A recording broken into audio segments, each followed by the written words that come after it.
Las 17 horas con 11 minutos. Amigas, amigos, gracias por mantenerse en nuestra sintonía.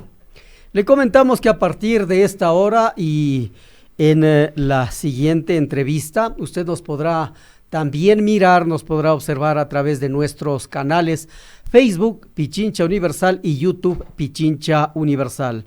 Gracias a nuestros compañeros que se encuentran en la transmisión de esta entrevista. Agradecemos también la presencia del economista Carlos Marx Carrasco.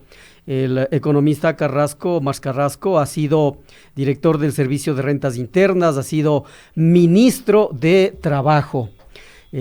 Con él vamos a hablar acerca de este proyecto urgente del Ejecutivo, proyecto tributario urgente, que hoy en la Asamblea Nacional pasó el primer debate. Bienvenido, economista, a Radio Pichincha Universal, a la tercera emisión de Punto Noticias. ¿Qué le parece a usted, señor economista, la propuesta del Ejecutivo con la que piensa, dice, recaudar alrededor de 600,000 millones de dólares para de esa manera tratar de alguna manera el hueco deficitario que tiene el gobierno nacional, tratar de taparlo? ¿Qué le parece en primera instancia esta propuesta del Ejecutivo que ya pasó el primer debate? Bienvenido, señor economista. Buenas tardes, muy gentil por la invitación. Qué bueno que otra vez están al aire. Gracias, economista. Creo que vale la pena partir contextualizando un poquito la situación económica del país y social complejísima por lo que atraviesa nuestro querido Ecuador. Económicamente la recesión está a puertas, cuando menos estamos en una situación de estancamiento o recesión que se prolongaría para los próximos cuando menos 2 años, según estimaciones del propio Fondo Monetario Internacional. Junto con eso, niveles crecientes de desempleo, subempleo e informalidad, y por lo tanto niveles decrecientes de empleo adecuado. Estancamiento de la producción, las empresas no producen. Claro, el estancamiento, categoría económica que da cuenta precisamente del estancamiento de la actividad productiva y de un castigo fuerte a los niveles de empleo. Y la falta de dinero a los ciudadanos que por ende no pueden comprar lo que producen las empresas. Es decir, el efecto obvio es la falta de demanda agregada, de capacidad adquisitiva de la población. Obvio, no tienen empleo, no tienen trabajo, no tienen ingresos, demandan sí, pero esa demanda no es efectiva, esa demanda queda insatisfecha. La situación consecuentemente es grave. Pero economista, ahí, los sectores empresariales, los sectores allegados al gobierno, los sectores de derecha, acusan al anterior gobierno de justamente haber propiciado la situación económica y social en la que nos encontramos en este momento, por haber, ellos dicen, despilfarrado el dinero que tenía el país con, por ejemplo, la entrada del petróleo, de la venta del petróleo. Bueno, ese argumento yo creo que ya se ha caído por su propio peso. Recordemos que a partir del año 2014 se presentaron una cantidad de situaciones adversas para la economía ecuatoriana: la caída brutal del precio del petróleo, el terremoto, la apreciación del dólar, la disminución de las remesas, entre otros factores que hicieron que los ingresos fiscales caigan abruptamente. Sin embargo, a partir del año 2017, luego de una tasa de crecimiento del 1.6% en el año 2016, el año 2017 ya experimentamos un crecimiento de la economía por el orden del 2.4%. Será en el año 2018 cuando comience la producción, la actividad económica cuesta abajo en su rodada. Es decir que yo creo que no cabe sostener que la responsabilidad de los problemas de hoy son errores cometidos ayer. Me parece que el diagnóstico del que parte el modelo económico que viene aplicándose, sobre todo a partir de la presencia del ministro de Economía y Finanzas, del economista Richard uh-huh. Martínez, creo que el diagnóstico es el equivocado, uh-huh. es un modelo neoclásico, es un modelo neoliberal que tiene que ver con el modelo que viene aplicando desde hace décadas el Fondo Monetario uh-huh. Internacional, y que considera que el problema económico fundamental en todo momento, en todo lugar, es un problema de carácter fiscal, y que aquello se consigue reduciendo al mínimo uh-huh. el tamaño del Estado, reduciendo al mínimo la intervención del Estado y dejando a que las fuerzas del mercado actúen libremente a sus uh-huh. anchas, y eso es lo que ha venido ocurriendo, y como efecto de este modelo equivocado, por supuesto, si el diagnóstico es equivocado, las recetas o las medicinas que se administra a ese paciente también son equivocadas. Y que no han dado ningún resultado positivo, claro. Sí, hasta precisamente. Entonces, se magnifica el problema fiscal. Hay, evidentemente, que existe uh-huh. un déficit fiscal bastante fuerte. Para el próximo año se estima que podría llegar a los 7,000 millones de dólares aproximadamente, y requerimientos de financiamiento interno y externo que podrían acercarse a los uh-huh. 10,000 millones. Frente a esto, el proyecto de reforma tributaria que ha aprobado ya la Asamblea Nacional, el primer debate uh-huh. y se daría por descontado que se apruebe en segundo. Yo creo que conviene algunas puntualizaciones respecto a este proyecto. Por favor, economista. Los objetivos explícitos, y que dieron lugar incluso al nombre y apellido del propio proyecto de ley, se habla de la simplificación y la progresividad, uh-huh. dos objetivos uh-huh. con los que estoy plenamente de acuerdo.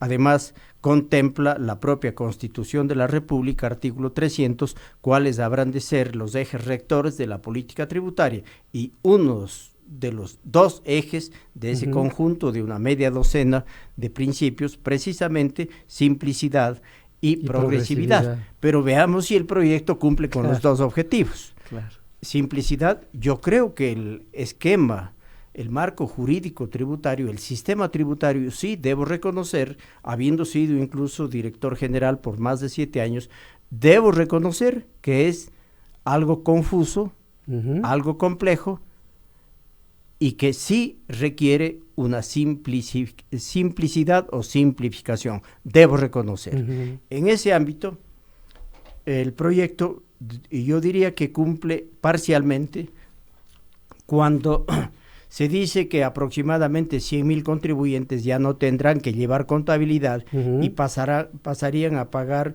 un impuesto presuntivo. Uh-huh. Bien, me parece bien. Aunque hay una parte complicada y tiene que buscarse qué hacer. Una cantidad importante de profesionales de la contabilidad se quedarían sin trabajo. Hay que tomar en cuenta, porque ellos llevan la contabilidad. Uh-huh. Y si ahora le dice, oiga, solo va a pagar un presuntivo y no requiero balances, etcétera, etcétera, disminuye drásticamente el trabajo para una profesión importante, que es la contabilidad. Otra fuente de desempleo. No sé qué vaya a pasar ahí. Uh-huh. Pero claro, había que simplificar el sistema tributario. Pero veamos si es que se cumple con los principios de progresividad. Uh-huh. Eso creo que es lo fundamental. La tarifa presuntiva de impuesto a la renta sería del 2% para estos contribuyentes que no pasarían de $300,000 de ingresos anuales, uh-huh. con lo que estarían pagando aquel de 300,000, $6,000 de impuesto a la renta anual. Pero en el otro extremo estarían, por ejemplo, los grandes exportadores de banano. Uh-huh. A ellos se les aplicaría también una tarifa presuntiva del 1%. Eso no se llama progresividad. Eso se llama más bien regresividad. Y por uh-huh. supuesto, ahí me preocupa que no se está cumpliendo con el principio constitucional de progresividad. Uh-huh. O el sector agropecuario, que pagaría entre 1,5% más que lo que pagarían los pequeños contribuyentes. Otra vez no se cumpliría el principio de progresividad. Progresividad. Pero hay algo que se ha venido discutiendo tanto la retención del impuesto a la renta, el anticipo del impuesto a la renta y el impuesto a la salida de divisas. Que van a ser eliminados. El impuesto a la salida de divisas, no sé finalmente si quede en bajar al 2,5 o eliminar, al menos para insumos, materias primas y bienes de capital, por un lado, con el cuento de que eso impide la entrada de divisas. Estoy absolutamente convencido que ese impuesto es regulador y que sí desincentiva la salida de divisas. Claro. Y no es verdad que desincentive la entrada de divisas. Porque no se puede importar, dicen pues, porque para importar hay que dejar dinero ecuatoriano en... Ya, pero por supuesto, mire, se dice que la inversión extranjera no viene por la salida de divisas, porque no paga la entrada, pero sí paga la salida. Claro.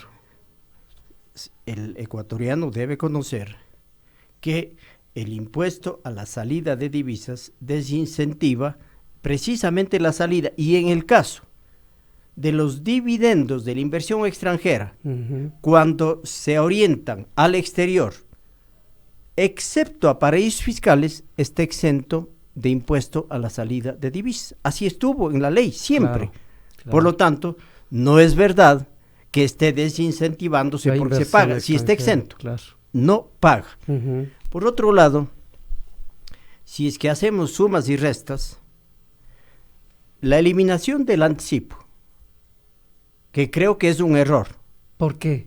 El anticipo, cuando se lo desarrolló, el objetivo tenía que ver con desincentivar, por decir de alguna manera, la evasión tributaria. Claro. Para evitar la evasión, a tal punto que un enorme grupo de contribuyentes ajustaban el valor del anticipo con el valor de la declaración. Eso pasó.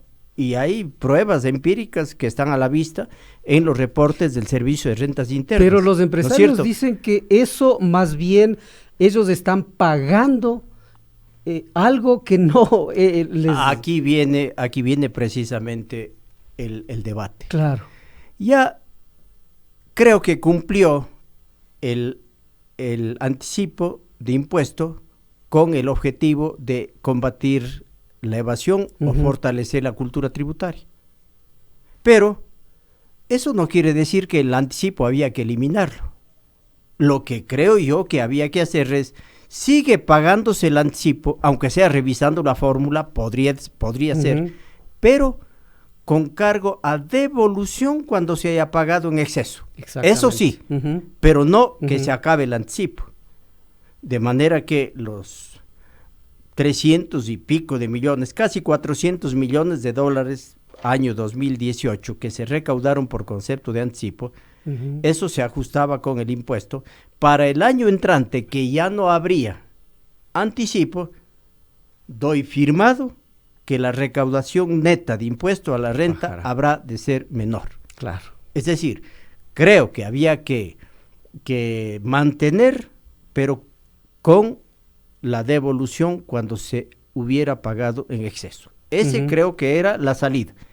Pero al mismo tiempo, ahora hay una contribución especial a partir de del $1,000,000 de ingresos, de 1,000,000 a 5 millones, de 5 a 10 millones, de 10 millones en adelante, con cargo solamente a los ingresos.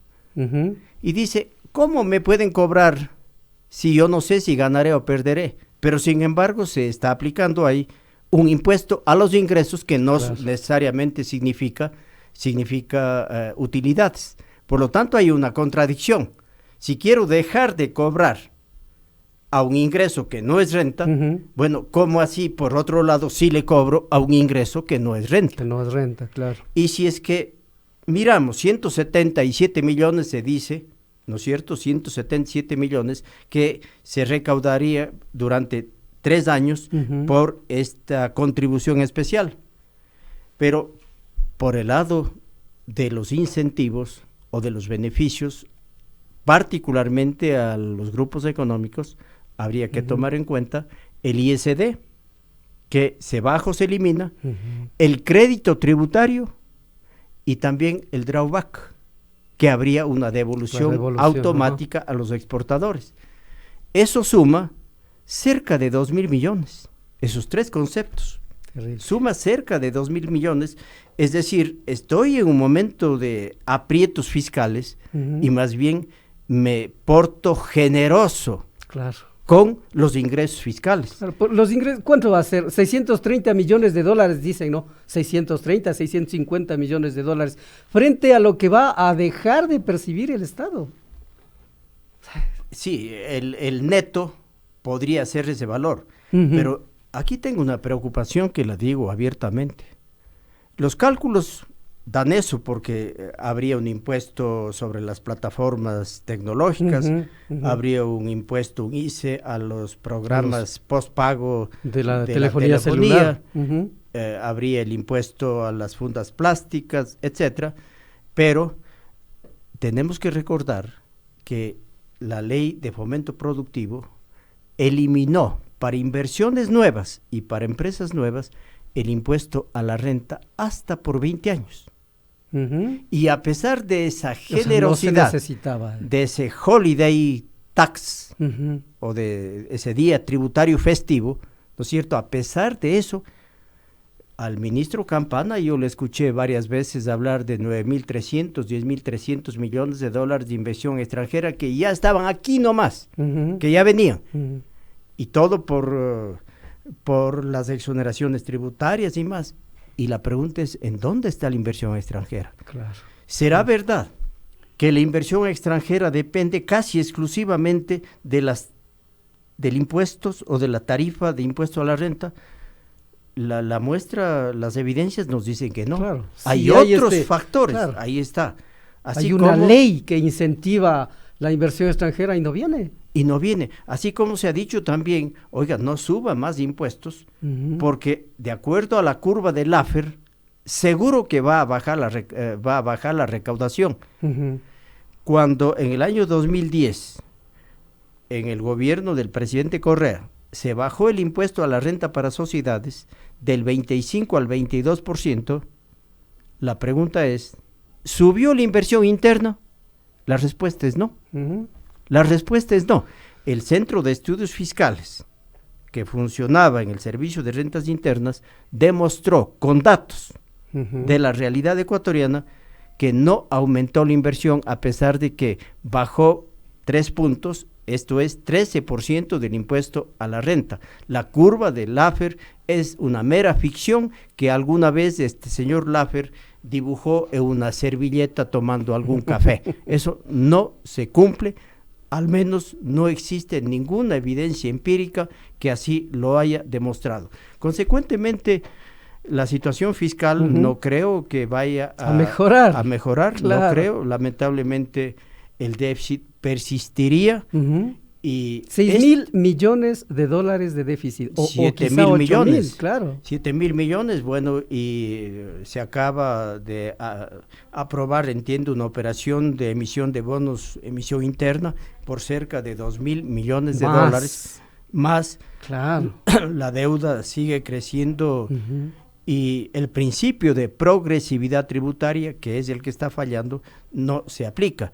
Y creo que más bien el tratamiento debería darse por operaciones verdaderas de refinanciamiento y renegociación de la deuda externa, de los contratos petroleros con la China. Creo que hay que tratar muy, muy en serio y de pronto la mejor opción sea no cumplir con el Fondo Monetario Internacional, porque ese acuerdo creo que nos está haciendo grave daño. Perfecto. Entonces, queremos agradecer sobremanera al economista Carlos Marca Carrasco, quien nos ha dibujado la situación en la que estamos y nos ha señalado definitivamente que este proyecto que ya pasó el primer debate en la Asamblea Nacional no va a cumplir absolutamente ninguno de los objetivos, economista.